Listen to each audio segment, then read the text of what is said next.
अमेरिकी राष्ट्रपति Donald Trump ने भारत पर 25% टैरिफ लगाया है। इसी पर चर्चा करने के लिए हमारे साथ मौजूद हैं अर्थशास्त्री शिवाजी सरकार। सबसे पहले जानना चाहूंगा कि जो 25% अमेरिकी राष्ट्रपति ने टैरिफ लगाया है, इसका आने वाले समय में क्या असरात देखने को मिलेंगे भारत और अमेरिकी रिश्ते पर? देखिए, सबसे बड़ी चीज जो है 25% उन्होंने टैरिफ लगाया है और 100% जो है पेनल्टी लगाया है रशिया के साथ हमारी ट्रेडिंग के लिए, खास करके पेट्रोलियम खरीदने के लिए। जी, तो उस तरह से आप 125% कह सकते हैं, पर 125% नहीं है, 25% और 100%। अब उसको किस तरह से उसको कैलकुलेट किया जाएगा, इस बारे में अभी कोई क्लैरिटी नहीं है। पर एक चीज जो सबसे बड़ी मैं समझता हूं, हिंदुस्तान को डोनाल्ड ट्रंप के ये जो हरकतें हैं, इनसे जो है ना परेशान होना चाहिए, ना घबराना चाहिए, ना ही इससे कोई डरना चाहिए। जी, सवाल ये है कि तिजारत जो है वो बराबरी के लोगों में होती है, जहां भी होती है बराबर होती है। कोई बड़ा नहीं होता है, कोई छोटा नहीं होता है। अमेरिका हमसे बड़ा नहीं है, हम उनसे छोटे नहीं है। तो ये अगर अमेरिका नहीं समझ रही है तो हमें उसको समझाने की जरूरत है। क्या सिर्फ हमारी ही जरूरत है कि अमेरिका से हम सामान लें या सामान बेचें? अमेरिका भी तो हमसे मिनरल्स वगैरह खरीदता है, उसकी जरूरत है तभी तो वो खरीदता है। कई ऐसी चीजें हैं हमसे इसलिए वो लेता है क्योंकि उसको और कहीं नहीं मिलता है। और उसका एक दूसरा इंटरप्रिटेशन ये भी है कि अमेरिका अगर हिंदुस्तान को कोई चीज भेजेगा उस पर भी 25% टैरिफ वो लगाएगा, यानी कि उसके एक्सपोर्ट्स पे भी वो टैरिफ लगाएगा। अब एक्सपोर्ट्स पे टैरिफ लगाना जो है वो तो उनके अपने मुल्क के नुकसान के लिए है। अब करना चाहें वो कर सकते हैं, डोनाल्ड ट्रंप है, कुछ भी कर सकते हैं। तो डोनाल्ड ट्रंप को जो हमने इतनी शह दे रखी है, कभी हमने ऐसे शह किसी भी प्राइम मिनिस्टर को, किसी भी प्रेसिडेंट को कहीं भी नहीं दिया है। जी, आजकल लोकसभा में बार बार कहा जाता है कि मिसेस गांधी ने, इंदिरा गांधी ने निक्सन को एक चिट्ठी लिखी और उसमें उन्होंने कहा कि आप पाकिस्तान पर दबाव डालिए, पाकिस्तान को ये कीजिए और पाकिस्तान को जैसे भी हो कंट्रोल में लाइए। पर उसका कॉन्टेक्स्ट कोई नहीं बताता है। उसका कॉन्टेक्स्ट ये नहीं है कि मिसेस गांधी ने कोई डर के ये किया था। जी, ये लेटेस्ट जो है डिप्लोमेटिक स्ट्रेटेजी थी, क्योंकि पाकिस्तान लगातार हिंदुस्तान पर हर तरह के परेशानियां कर रहा था 1971 से पहले से काफी। और आप सोच सकते हैं कि कम से कम 2 साल जो है करीब करीब जो पाकिस्तान के चुनाव हुए उसके बाद से बांग्लादेश में जो उन्होंने हरकत की, उससे हिंदुस्तानी को जो परेशानियां हुई, हिंदुस्तान में जो लाखों रिफ्यूजीज आए, उसके जो खर्चे उसको बेयर करने पड़े, उन सारी चीजों को ले तो मिसेस गांधी ने एक स्ट्रैटेजिक लेटर लिखा कि आप बहुत पावरफुल है। उसमें सटायर भी था, आप पाकिस्तान के हमदवा हैं तो पाकिस्तान को आप कंट्रोल कीजिए, पाकिस्तान हमें परेशान कर रहा है। और जब 7th फ्लीट भेजा तो मिसेस गांधी ने साफ कह दिया कि हमें किसी फ्लीट की परवाह नहीं है, हम अपना जो काम कर रहे हैं करेंगे। और उससे पहले भी जब वो अमेरिका गए थे उन्होंने निक्सन से बात करने से मना भी कर दिया। हम बहुत सारे गलत बातें जो बताते रहते हैं, आज उसका नतीजा हम भुगत रहे हैं कि हम डोनाल्ड ट्रंप से भी डर रहे हैं। सवाल यह है कि $120 बिलियन का हमारा अगर ट्रेड है, हमारा अगर एक्सपोर्ट भी मानते हैं कि बहुत ज्यादा है अमेरिका के साथ, तो हम अगर नहीं बेचेंगे एक मुल्क को तो क्या फर्क पड़ जाएगा? हमें जहां से सीधे सीधे चीजें यही दाम पे मिलेगी, हमें सहूलियत के हिसाब से मिलेगी, हम वहां से खरीदेंगे। रशिया से मिल रही है, हम रशिया से खरीद देंगे, इसमें हमने कौन सा गुनाह कर लिया जी। और रशिया से अगर हम खरीद रहे हैं, अब आपकी दुश्मन है, हमारे तो दुश्मन नहीं है वो। ये कौन सी बात है कि अब उनका दुश्मन हमारा दुश्मन हो जाएगा? जी, ये तो इंटरनेशनल डिप्लोमेसी में होता नहीं है। तो ये जो सारी बातें हो रही हैं कि अपने आप में हिंदुस्तान जिस तरह से उनको तरजीह दे रहा है वो सही नहीं। अर्थशास्त्री विश्वास उड़गी जी भी आ गए हैं हमारे चैनल पर, स्वागत है सर।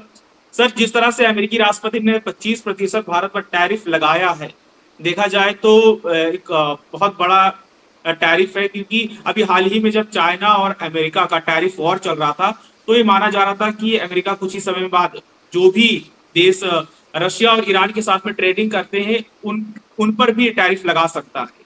तो क्या माना जाए कि ईरान और रशिया की वजह से अमेरिका ने भारत पर टैरिफ लगाया? देखिए, अभी जो अमेरिका जो कर रहा है वो एक तरफा व्यवहार है, और भारत दुर्भाग्यवश हम कह सकते हैं कि भारत ऑलरेडी सरेंडर हो गया है। वो सरेंडर अमेरिका के हर चीज पर हो रहा है, जैसे हमने अभी ऑपरेशन सिंधु में भी देखा। संसद में बहस चल रही है, वहां पर डोनाल्ड ट्रंप का नाम लेने में हमारे देश के होम मिनिस्टर और प्राइम मिनिस्टर कतरा रहे हैं। हालांकि बहुत बार उन्होंने कहा कि मैंने ये वॉर रुकवा दी है। अब ये वॉर जो है, इसके पहले ट्रेड वॉर उन्होंने शुरू की थी हर देश के साथ, भारत के साथ भी उन्होंने ट्रेड वॉर शुरू की थी। अब ट्रेड वॉर शुरू करते हुए बीच के दो देशों का वॉर भी वो रुकवाते हैं, और फिर एक बार वो वॉर खत्म करने के बाद अपना ट्रेड वॉर जो है वो जारी रखते हैं। उसका एक जो ट्वीट है वो कल से भारत के साथ 25% का जो टैरिफ लगाने की बात है, और प्लस पेनल्टी, ये जो है वो एक तरफा डिक्टेशन ये पूंजीवादी का सबसे बड़ा देश कर रहा है, क्योंकि आज वो नंबर 1 है। वो मिलिट्री सुपर पावर है, वो इकोनॉमिक सुपर पावर है, और इसलिए भारत जैसे देश को वो डिक्टेट कर रहा है। वो चाइना को डिक्टेट नहीं कर सकता, वो रशिया को डिक्टेट नहीं कर सकता, वो ईरान को डिक्टेट नहीं कर सकता। लेकिन यहाँ पे जो हम देख रहे हैं वो भारत के नेतागण, आज के पॉलिटिकल एस्टैब्लिशमेंट, उनको सरेंडर हो रही है, और इकोनॉमिक इंटरेस्ट भारत के जो है उसको भी वो सरेंडर कर रहे हैं। इसलिए वो दुर्भाग्य की बात है। मैं भी प्रोफेसर सरकार जी की बात सुन रहा था, मैं उनकी जो व्याख्या है, उनका जो विश्लेषण है, मैं पूरी तरह से उनसे सहमत हूँ कि हमें हमारी जो एक जवाहरलाल नेहरू की वक्त से लेके इंदिरा गांधी और राजीव गांधी, हम जो even doctor Manmohan Singh liberalisation के पीरियड में भी वो एक अपराइट पॉलिसी लेके सेल्फ रिलायंट पब्लिक सेक्टर, और public sector shall have the commanding heights of the economy, ये चीजें उन्होंने की लिबरलाइजेशन के पीरियड में भी। और हमारे एक्सपोर्टर्स को सहूलियत देना, हमारे इंपोर्टर्स को सहूलियत देना, ये बातें पहले के शासन ने की, इसलिए भारत बड़ा हो सका। अब हमारा जो 11 वर्ष का नरेंद्र मोदी का शासन जो है वो ट्रम्प के ट्रेड वॉर पर भी झुकता है, और ट्रम्प के विदेश नीति पर हमारी विदेश नीति झुका देता है। ये खतरनाक चीज है, क्योंकि अब रशिया से हम ऑयल खरीदते हैं, हमारा ईरान से ऑयल खरीदना जो रुपया में था उसको बंद किसने करवाया? ट्रम्प के पहले शासनकाल में वो बंद हुआ, और वहां पे सैंक्शन लगा ईरान पर, सैंक्शन लगा भारत पर। अब वो दूसरा सैंक्शन ऐसा लगा रहे हैं ये 25% का ट्रेड वॉर में, कि आप रशिया से ऑयल खरीदना बंद करो, हमारे साथ युद्ध के हथियार खरीदे करो। इजराइल के साथ तो भारत ने कांटेक्ट किया ही है, अमेरिका के साथ तो ऑलरेडी किया ही है। हमारा जितना भी डिफेंस प्रोजेक्ट है वो अमेरिका और इजराइल में ही शेयर हो रहा है, फ्रांस के साथ भी शेयर हो रहा है। ऐसा होते हुए भी ट्रम्प हमको दोस्त नहीं समझता, हमको दुश्मन समझता है, और हमारे जितने भी एक्सपोर्ट के मैटर है, फॉर एग्जाम्पल हमारे टेक्सटाइल है, हमारा चाय कॉफी है, मसाले की चीजें है, हमारे कंप्यूटर हार्डवेयर सॉफ्टवेयर है, हमारे टेक्नोलॉजी ओरिएंटेड इलेक्ट्रॉनिक ओरिएंटेड चीजें, ये अमेरिका जाता है। अब इस पर 25% प्लस अगर वो टैरिफ लगता है तो यहाँ का माल वहां पे बहुत, जिसको बोलते कॉस्टली होगा, और हमारे जो कॉम्पिटिटर है उनका टैरिफ कम होने के बाद वो हमारा माल हमारे से ज्यादा कॉम्पीट करेंगे, तो भारत की अर्थव्यवस्था आगे जाएगी या पीछे जाएगी? 3.5 ट्रिलियन की डॉलर की हमारी इकोनॉमी नहीं है, 5 ट्रिलियन की बातें करते हैं, तो हमारा एक वॉर रुक गया, दूसरा ट्रेड वॉर बहुत बड़े अंजाम हमारे अर्थव्यवस्था करेगा, ये मैं बोलता हूं। और हम दोस्त मानते हैं अमेरिका को, लेकिन उन्होंने हमको दुश्मन के लिस्ट में डाल दिया है, और हमारे नेता सरेंडर हो गए हैं। इसलिए आज ये 25% प्लस पेनाल्टी का ट्रम्प का ट्रेड वॉर हमें भारी पड़ेगा। हमें कहीं ना कहीं पॉलिटिकली साउंड होके, राहुल गांधी ने जो पार्लियामेंट में कहा है, अरे ट्रम्प का नाम लेने में शर्माते हो, वो नेता आज ट्रम्प के टैरिफ वॉर पे बायलैटरली कितनी भी बात करे वो ऑलरेडी झुक गए हैं। और इसलिए WTO को शुरू किया उन्होंने, WTO को वो खत्म भी वही करेंगे, और उनके डिक्टेशन पे हर देश के साथ वो जो टैरिफ वॉर खेल रहे हैं, इसमें भारत का बहुत बड़ा नुकसान है। हमारे नेतागण जो सेंटर में बैठे हैं वो हमारे नुकसान के लिए एक रीजन है, और इसलिए हमको इस ट्रेड वॉर में अमेरिका के सामने झुकना नहीं है। इसलिए भारत की जनता चौंका ना रह के अमेरिका का ये वॉर जो है इसके खिलाफ भी हमको इस देश में जागरूकता पैदा करने के लिए, अमेरिका आज ये कह रहा है आप रशिया से दोस्ती मत करो, आप चाइना से दोस्ती मत करो, और रशिया चाइना हमारे दोस्त है क्या नहीं ये भी हमें मालूम नहीं। इस तरीके से हमारी विदेश नीति नरेंद्र मोदी जी ने बिगाड़ दी है, और इसलिए ईरान हमारा दोस्त है लेकिन इन्होंने दुश्मन किया। इजराइल हमारा दोस्त कभी नहीं था, आज इन्होंने दोस्त बनाया, और इसलिए गाजा वॉर रुकता नहीं है, वॉर रुकता कुछ भी नहीं है। अब तो ट्रेड वॉर भी हमारे नेगेटिव इम्पैक्ट से ही वो खत्म होगा ऐसा लगता है। इसलिए ट्रेड वॉर में 25% प्लस पेनाल्टी ये एक बहुत खतरनाक चीज है। हमको भारत को एक अलग भूमिका लेनी पड़ेगी। अमेरिका के साथ व्यापार हो या न हो, हमारा व्यापार बरकरार करने के लिए हम अन्य देशों से एक डिफरेंट पैक्ट करें। ये पॉलिटिकल ओपिनियन, पॉलिटिकल फॉर्मनेस हमारे देश के नेताओं के पास नहीं है। ये हमारा एक जिसको कहते हैं we are lagging in that. तो ये बातें आज डिस्कशन होना जरूरी है। भारत अपना दोस्त मानता है अमेरिका को, लेकिन अमेरिका दुश्मन मानता है भारत को। जबकि प्रधानमंत्री नरेंद्र मोदी खुद जाकर के अमेरिकी राष्ट्रपति डोनाल्ड ट्रंप के लिए प्रचार करके आए तो नारा लगाया कि अब की बार ट्रंप सरकार, और उसके एवज में भारत ने 25% टैरिफ लगा दिया है। जी सलीम खान जी। असल में मुझको एक फिल्मी गाना याद आ गया आपके सवाल से, दुश्मन न करे दोस्त ने वो काम किया है, टैरिफ और पेनाल्टी का इनाम दिया है। तो असल में जो ट्रंप का मामला ये है कि दुनिया में एक मुहावरा चलता है कि झुकती है दुनिया झुकाने वाला चाहिए। तो जो झुकने लगे उसको और ज्यादा झुकाया जाता है, और जो तन के खड़ा हो जाए तो उसके आगे झुक जाया जाता है। ये बात हमारे प्रधानमंत्री नहीं जानते। इस वजह से ये जो है वो जब जैसे टैरिफ की बात हुई फौरन भारत ने कह दिया कि हम जो है वो अमेरिका को के टैरिफ नहीं लगाएंगे और उनकी अलग अलग चीज़ों पे जो है वो ख़त्म कर देंगे।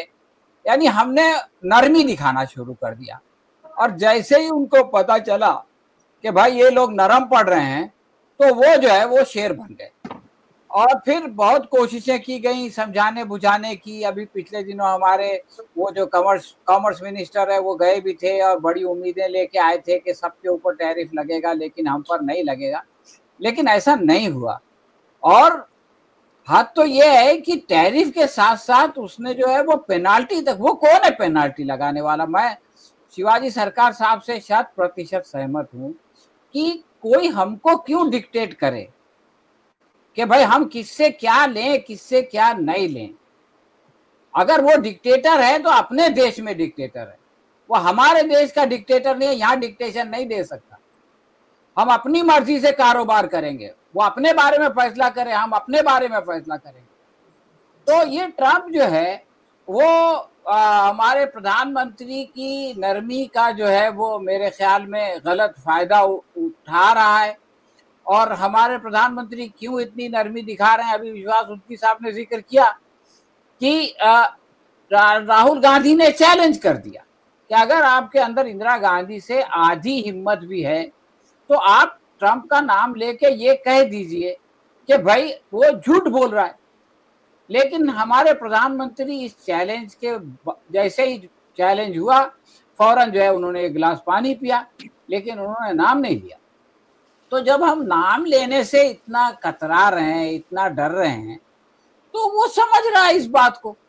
और इसके कारण क्या है मैं नहीं जानता। यशवंत सिन्हा साहब ने तो यहाँ तक कहा है कि वो हमको ब्लैकमेल कर रहे हैं। बहरहाल उनके पास भी कोई सबूत नहीं है, मेरे पास भी कोई सबूत नहीं है, इसलिए मैं नहीं कह सकता। लेकिन कोई ना कोई बात जरूर है जिसकी वजह से जो है वो ट्रंप हम पर ये दादागिरी कर रहा है, और इससे आज नहीं कल भारत को निकलना पड़ेगा। जी शिवाजी सरकार जी, आपके पास जाना चाहूंगा क्योंकि देखा जाए तो भारत की इकोनॉमी कोई इकोनॉमी है, और भारत की इकोनॉमी 4 ट्रिलियन की इकोनॉमी है, जबकि अमेरिका की इकोनॉमी जो है 30 ट्रिलियन से ज्यादा की इकोनॉमी है। और भारत अमेरिका में ज्यादा एक्सपोर्ट करता है बनिस्बत इंपोर्ट के। तो भारत की इकोनॉमी पर ये 25% टैरिफ का क्या असर पड़ेगा, क्योंकि 140 करोड़ की आबादी है भारत की। भारत जो है आज जो ये भुगत रहा है उसकी वजह है कि भारत मल्टीलैटरल ऑर्गेनाइजेशंस जो हैं, यूनाइटेड नेशंस हो, IMF हो, वर्ल्ड बैंक हो, और उससे भी बड़ी जो है वर्ल्ड ट्रेड ऑर्गेनाइजेशन है, इनको नजरअंदाज कर रहा है। किसी भी मुल्क को अगर मल्टीलैटरल ऑर्गेनाइजेशन में वो जाते हैं, किसी भी मुल्क को ये हक नहीं है कि जिस तरह से अमेरिका ये बातें कर रहा है वो कर सके। दूसरी चीज आपने शायद गौर नहीं किया, यूरोपियन यूनियन ने भी सैंक्शंस लगाए हैं। सवाल है कि यूरोपियन यूनियन होता कौन है सैंक्शंस लगाने वाला, और हम उसको मान रहे हैं। क्यों मान रहे हैं हम? यूरोपियन यूनियन सैंक्शंस अपने मेंबर्स पे लगा सकता है, हम पे नहीं लगा सकता। पर आप अगर मान लेंगे तो फिर आप भुगतेंगे। आपके पास, हिंदुस्तान के पास इस वक्त सबसे अच्छा मौका है इन सारी चीजों को डॉक्यूमेंटिंग करके WTA के पास जाना और उनसे कहना कि हुजूर आप बचाइए हमें, वर्ल्ड ट्रेड बर्बाद हो रहा है, ये आपकी जिम्मेवारी है कि वर्ल्ड ट्रेड की आप रक्षा करें और हिंदुस्तान पे जो सारी लानतें लगाई जा रही है उसे खत्म करें। तो हम वर्ल्ड ट्रेड ऑर्गेनाइजेशन पे क्यों नहीं जा रहे, जबकि हमारे pending complaints World Trade Organisation में हैं? हम नहीं लेना चाहते। क्यों? क्योंकि हम किसी के बहुत अच्छे बने रहना चाहते। वो आपको कह नहीं दे रहा है किसी तरह, पर आप अगर अच्छे बने रहेंगे तब बने रहेंगे। पर किसके कॉस्ट पे कर रहे हैं? इस मुल्क के अवाम के कॉस्ट पे कर रहे हैं। 140 करोड़ कहिए, 145 करोड़ कहिए, इस मुल्क का अवाम है वो भुगत रहा है, सर भुगतेगा आगे भी। क्योंकि एक बार आपने मल्टीलैटरल ऑर्गेनाइजेशन से हटके जिस ब्रिटेन के साथ आपने किया फ्री ट्रेड एग्रीमेंट, आपने ब्रिटेन का जो स्टडी है उसको देखा नहीं। ब्रिटेन ने कहा है कि 2050 तक हिंदुस्तान जो है तीसरा सबसे बड़ा इंपोर्टिंग इकोनॉमी होगा। यानी कि हमारे पास कुछ नहीं होगा, हम सब कुछ इंपोर्ट ही करेंगे, जो आज यूरोप और अमेरिका करते रहेंगे। तो हमारी जो ताकतें हैं हम उसको खत्म करने की कोशिश कर रहे हैं। हमें तो कहना चाहिए सब हम अपनी चीज बनाते हैं, अपनी चीज बेचेंगे। डोनाल्ड ट्रम्प जी, आपको हमारी शर्तें माननी है तो ठीक है साहब, हम आपके पास सामान भेजेंगे, नहीं तो नहीं भेजेंगे। कौन सी ऐसी बड़ी आफत आ गई? हम रशिया से खरीद लेंगे, युगांडा से खरीद लेंगे, केन्या से खरीद लेंगे। दुनिया में तमाम जगह है जहां से सामान हम खरीद सकते हैं और बेच भी सकते हैं। तो ये जरूरी है कि आपको अपनी जो है थोड़ी रीढ़ की हड्डी दिखानी चाहिए और जो वर्ल्ड फोरम में जो अवेलेबल एवेन्यूज हैं उसका फायदा लेना चाहिए। देखिए, राष्ट्रपति खुले तौर पर कह चुके हैं कि ब्रिक्स इज डेड। कहीं ना कहीं ब्रिक्स से भी नाराज हैं अमेरिकी राष्ट्रपति, जिसकी वजह से भारत पर ये टैरिफ लगाया गया। दुनिया आज की तारीख में बाइपोलर हो चुकी है, लेकिन हमारी सरकार है ये इस बात को अप्रिशिएट नहीं कर पा रही है। सोवियत यूनियन के बाद दुनिया यूनिपोलर हो गई थी जी, लेकिन ब्रिक्स के बनने के बाद दुनिया फिर से बाइपोलर बन गई जी। और भारत का सौभाग्य है कि ब्रिक्स का जो आई है यानी बिल्कुल सेंटर में इंडिया है जी। इस तरफ जो है वो ब्राजील और रशिया है और इस तरफ जो है चाइना और साउथ अफ्रीका है। बिल्कुल सेंटर का जो पिलर है ब्रिक्स का वो भारत है। और आज की तारीख में ब्रिक्स जो है वो यूरोप और अमेरिका के बराबर में टक्कर में खड़ी हो गई है। आबादी के लिहाज से भी ज्यादा आबादी ब्रिक्स के साथ है और इकोनॉमी के लिहाज से भी 34% है। अगर इसको अमेरिका और यूरोप को बांट दे तो वो इससे कम हो जाते हैं। तो मैं ये बात कहना चाहता हूं कि जिस वक्त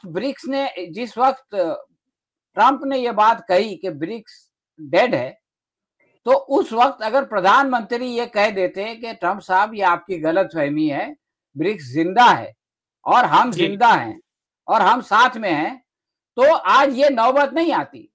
लेकिन हमारे प्रधानमंत्री मुस्कुराते रहे। उसके बाद जो हमारे विदेश मंत्री है उन्होंने ये बात कह दिया कि ब्रिक्स जो करेंसी को लॉन्च करने जा रहा है, भारत उस करेंसी में बिजनेस नहीं करेगा बल्कि भारत जो है वो डॉलर में ही करेगा।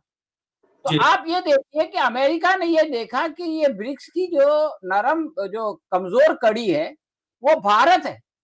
अगर हम ब्रिक्स को तोड़ना चाहते हैं तो ब्रिक्स को तोड़ने के लिए भारत को जो है वो हमको दबाव डाल के उससे अलग करना पड़ेगा। भारत अलग हो जाएगा तो ब्रिक्स कमजोर हो जाएगा और ब्रिक्स जो है वो मौत के करीब चला जाएगा। तो मैं ये समझता हूं कि भारत का जो वो स्टैंड था कि उसकी मौत की खबर आए तो मुस्कुराना और फिर ये कहना कि हम ब्रिक्स की जो करेंसी है उसमें बिजनेस नहीं करेंगे, हम डॉलर में करेंगे, इसने आज हमको इस हालत में पहुंचाया कि ट्रंप हम पर दबाव डाल के ब्रिक्स को तोड़ना चाहते हैं। तो मेरे ख्याल में ये जो है वो भारत को अब सीधे सीधे जैसे अभी कह रहे हैं सरकार साहब कि हमको अपनी रीढ़ की हड्डी दिखाना पड़ेगा और हमको ये कहना पड़ेगा कि भाई आपको हमसे कारोबार नहीं करना है तो मत कीजिए, हमारे लिए ब्रिक्स काफी है। सिर्फ एक जुमला अगर भारत की तरफ से चला जाए कि हमारे लिए ब्रिक्स काफी है, मैं समझता हूं कि अमेरिका के होश ठिकाने आ जाएंगे। लेकिन इतना कहने की हिम्मत हमारे ये सरकार कब दिखाएगी ये मैं नहीं जानता। कि अमेरिका काफी समय से चाहता है कि डेयरी प्रोडक्ट्स का भारत में एंट्री हो, अमेरिका का भारत की बाजार में डेयरी प्रोडक्ट्स का एंट्री हो, जबकि भारत की जो इकोनॉमी है इस बात की इजाजत नहीं देती कि डेयरी प्रोडक्ट्स बाहर से आए और खासकर यहाँ की सत्ताधारी पार्टी को भी पॉलिटिकली कहीं ना कहीं वो नुकसान पहुंचेगा। यूके के साथ हमने एफटीए किया है, उसमें भी हमने डेयरी प्रोडक्ट्स पर एग्रीमेंट नहीं किया है। जी। इससे पहले भी आज से नहीं पिछले 30 साल में कई बार जो है यूरोपियन यूनियन ने कोशिश की कि उनके बटर ऑयल और ये सारी चीजें फ्री में भी हिंदुस्तान में आने का, पर हमारी सरकारों ने मना कर दिया था। जी, हम इसके लिए तैयार नहीं है क्योंकि वहाँ की जो चीजें हैं वो हमारे लिए कई मामले में वो हमारे लिए सूटेबल नहीं है। दूसरी चीज, जीएम क्रॉप्स के बारे में अमेरिका कह रहा है कि हमारे सारे जीएम क्रॉप्स भी आपको लेने पड़ेंगे, सारी एग्रीकल्चर हमारी फ्री करनी पड़ेगी, जैसे इंडोनेशिया ने कर दिया वैसे आपको करना पड़ेगा। सवाल है हम क्यों करें? सवाल है हम क्यों करें, ये है। और हम ये सवाल क्यों नहीं पूछते हम क्यों करें? अमेरिका के BL 480 के जो गेहूं आया, चावल भी आया था उस वक्त कुछ दिनों, उसके साथ एक पार्थेनियम नाम का वीट आया था जो हिंदुस्तान के तमाम डंपिंग यार्ड से लेके खेतों तक फैल गया था और उसको बड़ी मुश्किल से कंट्रोल किया गया था। तो फार्म इंपोर्ट्स के जो नेगेटिव्स हैं वो हम देख चुके हैं। उसके बावजूद, और ये पार्थेनियम जैसे वीट, कई ऐसे वीट हैं जो सिर्फ अमेरिका में पाए जाते हैं, हम क्यों के लिए रास्ता खोलें? अभी भी हमने, अच्छी बात है कि हमारे ब्यूरोक्रेट्स ने अभी तक ट्रंप को जो डेयरी के इश्यूज हैं उस पे हाँ नहीं किया, जीएम के इश्यूज पे हाँ नहीं किया, और उसी का खींच जो है आज ट्रंप निकाल रहा है कि हम 100% लगाएंगे, 25% लगाएंगे। अरे क्यों लगाएंगे? हम बात नहीं करते हैं, क्या कर लोगे तुम? हम आपसे ट्रेड ही नहीं करेंगे, क्या कर लोगे तुम? अगर आप, सवाल ये है कि ये सवाल जो एक सलीम साहब ने कहा कि हम क्यों नहीं कह पा रहे, हमारे ऊपर कौन सा दबाव है? जो राहुल गांधी ने एक सवाल पूछा कि हमारे ऊपर कौन सा दबाव है, ये तो पता चले हमें।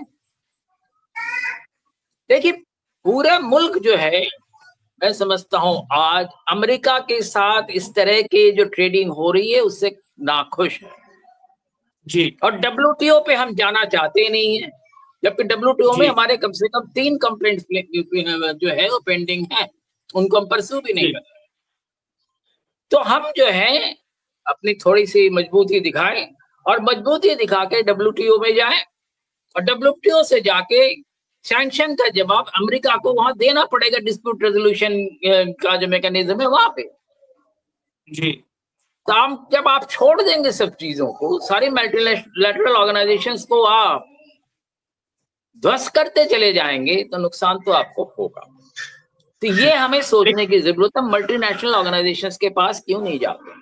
और अगर हम जाएं और ये सारी चीजें करें तो जितने भी सैंक्शंस लगाए हैं अमेरिका ने, वो सारे WTO की वजह से इनको खारिज करना पड़ेगा। इसलिए अमेरिका की कोशिश है कि WTO को खत्म करो, जितने मल्टीलैटरल ऑर्गेनाइजेशंस है यूनाइटेड नेशंस से लेके सारे उनको खत्म कराओ और हमारी दादागिरी चलती रहे। तो हम दादागिरी जो बढ़ाने का मौका क्यों देते हैं? सवाल ये है। सवाल ये नहीं है कि हम किसी पे गुस्सा करे नहीं करे, सवाल डिप्लोमेसी में कुछ कहने की जरूरत नहीं होती, करने की जरूरत होती जी। तो हम वो करने से क्यों कतरा रहे हैं, ये हमें बार बार सोचने की जरूरत है। और आज हिंदुस्तान अगर WTO में चला जाता है तो ट्रम्प खुद आकर जितने भी टैरिफ और सैंक्शंस लगाए हैं हिंदुस्तान पे, उनको हटाना पड़ेगा जी। और हिंदुस्तान की वजह से पूरे वर्ल्ड के ट्रेड की जो तस्वीर है वो बदल सकती है। जी सर, आखिर में सलीम खान जी आपसे 30 सेकंड का जवाब चाहूंगा, क्योंकि अभी हाल ही में हमने देखा है कि चाइना और अमेरिका का किस तरह से ट्रेड वॉर चल रहा था। अगर अमेरिका 10% लगा रहा है तो चाइना 20% लगा रहा है, एक तरह से बहुत ज्यादा 100% पहुंच गई थी ट्रेड वॉर। क्या आने वाले समय में इस तरह का कुछ देखने को मिल सकता है भारत और अमेरिका के बीच में, कि भारत उस तरह की हिम्मत दिखाएगा जिसे चाइना ने दिखाया था? जी सर। देखिए, जहां तक प्रधानमंत्री मोदी का सवाल है, उनका ट्रैक रिकॉर्ड असल में थोड़ा सा हमको पेसिमिस्ट कर रहा है, इसलिए कि उन्होंने शुरू से लेके अभी तक, यानी जब से वो आए थे, इससे पहले उन्होंने जाके कहा था कि अब की बार ट्रम्प सरकार, फिर ट्रम्प को बुलाया, नमस्ते किया, कोरोना आ चुका था उस वक्त, और उसके बावजूद उन्होंने लाखों लोगों को वहां पे जमा किया, अपने खुद गुजरात में इतना बड़ा रिस्क लिया। तो और फिर उनको अंदाजा नहीं था कि ट्रम्प दोबारा जीत जाएंगे, तो इसलिए उन्होंने जो गलती की उसकी कीमत भी वो चुका रहे हैं। उन्होंने जा करके अपने दौरे में कमला हैरिस से मुलाकात कर ली, और ट्रम्प को ये बात बहुत बुरी लगी कि जब तक मैं सत्ता में था तो ये मेरे से आगे पीछे रहते थे, और जब मैं सत्ता में नहीं हूं तो ये जो है वो मेरे मुखालिफ के पास चले गए। तो ट्रम्प अगर दोनों से मिलके आते या किसी से नहीं मिलके आते, जैसे राहुल गांधी किसी से, ना कमला से मिले ना ट्रम्प से मिले, लेकिन इन्होंने क्या किया कि कमला से मिल लिया ये सोच के कि जीत जाएगी तो हम ये कहेंगे कि हमने एक भारत मूल की जो है महिला को अमेरिका का वो राष्ट्रपति बना दिया। तो इस चक्कर में प्रधानमंत्री मोदी ने बहुत बड़ी गलती की, और ट्रम्प वो बंबई की जबान में जो कहते हैं ना कि वो खुन्नस लेके बैठे हुए हैं, और वो हर मौके पे किसी न किसी तरह से उनको नीचा करने की कोशिश करते हैं, और उसकी कीमत जो है वो, जैसा अभी बता रहे थे सरकार साहब, कि भारत की जनता चुका रही है। तो मुझको तो उम्मीद नहीं है, लेकिन हो सकता है जब पानी सर से ऊपर चला जाए तो इंसान मजबूरन मरता क्या ना करता ये कह सकता है। और मुझको उम्मीद है कि हमारी सरकार जो है वो आज नहीं कल ये कहेगी कि भाई हमको नहीं करना है तुमसे कारोबार, तुमको जरूरत है तो आओ हमारे टर्म्स पे हमसे कारोबार करो, वरना हमको नहीं करना है। बाकी दुनिया बहुत बड़ी है और हम सबसे कारोबार करके सरवाइव कर देंगे। सबसे बड़ी बात यह है, भारत के पास एक बहुत बड़ा मार्केट है, बहुत बड़ी आबादी है, सारी दुनिया यहाँ पर अपना माल आके बेचना चाहती है, अमेरिका भी बेचना चाहता है। तो ये जो हमारी स्ट्रेंथ है, अगर हमारे प्रधानमंत्री इसको एक्सप्लोर करेंगे तो मैं समझता हूं कि हम जो है वो ट्रम्प को जवाब दे सकेंगे। लेकिन अगर हमको अपनी जनता पे विश्वास नहीं है, अपने अंदर आत्मविश्वास नहीं है, तो फिर हम किसी का मुकाबला नहीं कर सकते। विश्वास उड़गी जी आ गए हैं, तो आखिर में उनसे सवाल करना चाहूंगा। विश्वास उड़गी जी, भारत के पास बहुत बड़ा बेनिफिट है कि उसके पास 140 करोड़ की आबादी है। इसके बावजूद ट्रम्प, पूरी दुनिया चाहती कि भारत में व्यापार करे, भारत से व्यापार करे, इसके बावजूद ट्रम्प भारत पर 25% का टैरिफ लगा रहे हैं। जी विश्वास उड़गी जी। देखिए, भारत के पास ऑप्शंस क्या है, तो भारत अगर सेल्फ रिलायंट इकोनॉमी की राह पर पहले चलता था, अमेरिका से हमारा देखिए 67 to 71 का आप दौर देखिए, अमेरिका हमको दबा रहा था, फिर भी हम अपना प्रगति कर सके। हमने दुनिया के बाकी देशों से भी व्यवहार किया है और हमारा प्रोग्रेस हुआ है। अमेरिका के साथ भी हमारा व्यवहार हुआ है, हम प्रोग्रेस किया है। लेकिन हम अपनी नीति के तहत काम करेंगे, ये बात जब तक हमारी पॉलिटिकल फिलॉसफी और इकोनॉमिक फिलॉसफी नहीं होती तब तक हम आगे कैसे बढ़ेंगे। आज का प्रॉब्लम ये है कि WTO का जमाने में भी दो देशों में FTA होता है, दोनों देशों में व्यवहार होता है, और ऐसे व्यवहार करने में आज खुद अमेरिका फर्स्ट कहते हुए अमेरिका के लोगों के हित में ट्रम्प साहब दूसरे देशों पर टैरिफ लगा रहे हैं। इस टैरिफ का मुकाबला कनाडा कर सकता है, यूरोपियन यूनियन कर सकता है, चाइना कर सकता है, हम नहीं कर सकते। ये जो बात है ना, ये खतरनाक है। और इसलिए ब्रिक्स हो, ब्रिक्स का पॉलिटिक्स हो, ब्रिक्स का इकोनॉमिक्स हो या हमारा इकोनॉमिक्स हो, हमको हमारी ताकत मजबूत करने के लिए हमारी दोस्ती किसके साथ होनी चाहिए? तो अमेरिका अभी हमारे साथ दोस्ती नहीं कर रहा है, वो हमसे टैरिफ में ट्रेड वॉर कर रहा है।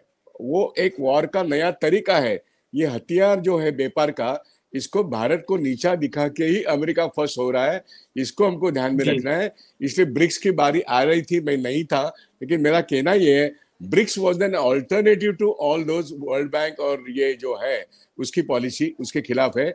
वैसे और भी एक चीज मैं आपको बताना चाहता हूँ, एशिया इंफ्रास्ट्रक्चर बैंक में जो चाइना ने लीड किया है उसमें भारत नंबर 2 है, लेकिन नरेंद्र मोदी जी अपने अदानी के लिए सिर्फ नंबर 2 के ऊपर सबसे ज्यादा कर्जा ले चुके हैं।